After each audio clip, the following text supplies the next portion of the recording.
യെശയ്യാപ്രവചനം 48-ാം 18 നീ എന്റെ കൽപ്പനകളെ കേട്ടനുസരിച്ചെങ്കിൽ കൊള്ളായിരുന്നു. ചിലപ്പോഴൊക്കെ നാം നമ്മുടെ സ്വന്തം പദ്ധതികളും വഴികളും ചിന്തിച്ചുകൊണ്ട് അനുഗ്രഹത്തിൽ നിന്ന് അകന്നുപോയി കടന്നു പോകാനുള്ള സാധ്യതയുണ്ട്.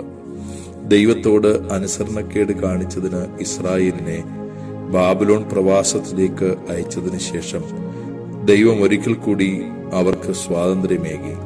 അവർ മറന്ന കാര്യങ്ങളെക്കുറിച്ച് ദൈവം അവരെ ബോധ്യപ്പെടുത്തി. ഞാൻ നിങ്ങളുടെ ദൈവമായ യഹോവയാണ് എന്ന് അവൻ അവരോട് പറഞ്ഞു. ശുഭകരമായി പ്രവർത്തിപ്പാൻ നിന്നെ അഭ്യസിപ്പിക്കുകയും നീ പോകുന്ന വഴിയിൽ നിന്നെ നടത്തുകയും ചെയ്യുന്ന നിന്റെ ദൈവമായ യഹോവ ഞാൻ തന്നെ. അയ്യോ, നീ എന്റെ കൽപ്പനകളെ കേട്ടനുസരിച്ചെങ്കിൽ കൊള്ളായിരുന്നു.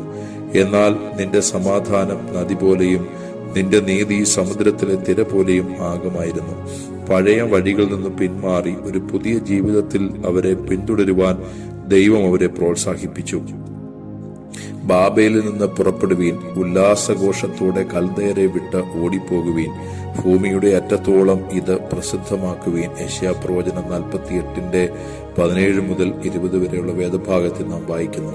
ബാബിലോൺ വിട്ടുപോകുക എന്തുകൊണ്ട് അന്നും ഇന്നും ദൈവം ഉദ്ദേശിക്കുന്നത് നമ്മുടെ പഴയ വഴികളെ, പാപവഴികളെ, ദൈവഹിതമില്ലാത്ത വഴികളെ, ദൈവം ഇഷ്ടമില്ലാത്ത വഴികളെ പിന്തുടർന്ന് പോകാതെ അതിനെ ഉപേക്ഷിക്കുക, ദൈവത്തെ അനുസരിക്കുക, കർത്താവിനെ പിന്തുടരുകയാണെങ്കിൽ നമുക്ക് നല്ലത് ചെയ്യുവാൻ എന്നും ആഗ്രഹിക്കുന്ന ഒരു ദൈവത്തിങ്കിലേക്ക് നമുക്ക് ഓടി വരുവാൻ തയ്യാറാണെങ്കിൽ ദൈവം എപ്പോഴും നമ്മെ ഉയർത്തുവാൻ വിശ്വസ്തനായ ദൈവമാണ്.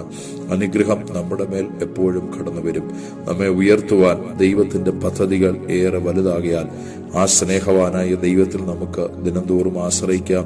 ദൈവിക പദ്ധതിയിൽ നമുക്ക് മുന്നേറുവാൻ ദൈവം നമ്മെ അനുഗ്രഹിക്കട്ടെ.